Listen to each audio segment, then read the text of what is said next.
Asante sana. Boniface Barasa huyo akiarifu kutoka kaunti ya Samburu. Kwingineko, kundi la maaskofu kutoka makanisa mbalimbali katika kaunti ya Kajiado yamekosoa Kenya wanaolalamikia sadaka ya shilingi milioni 20 iliyotolewa na Rais William Ruto kwa kanisa la Jesus Winner Ministry eneo la Roysambu.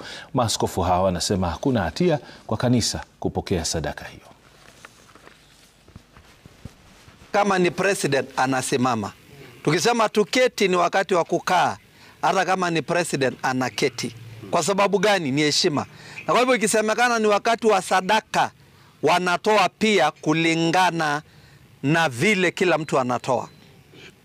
Nikiwapeleka nyuma kidogo, rais wa kwanza Jomo Kenyatta alijenga kanisa la AIPCA. Alikuwa ni mtu wa kanisa. Rais wa pili ni mtu wa AIC. Alijenga kanisa la AIC. Zingine hata sio milioni 20 ametoa. Hapana, amejenga kanisa yeye mwenyewe ya mamilioni. Ushauri wangu kwa vijana wetu wa Gen Z ni kwamba hata wanapozingatia kufuata haki yao, hakuna mtu ambaye anawanyima kufuata haki yao. Lakini ni vyema vijana wetu mnavyofuata haki yenu, msingatie katiba ya nchi na sheria ya nchi.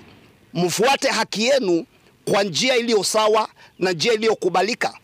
Watoto wetu na wamama tunaomba tuongeleshe watoto wetu, tuongeleshe wale wako kinyume na mapenzi ya Mungu, ili tusije tukapata ghadhabu. Na tunaomba watoto wetu sadaka ziletwe ili kanisani, na wale wanayeabudu miungu mingine hatujawauliza.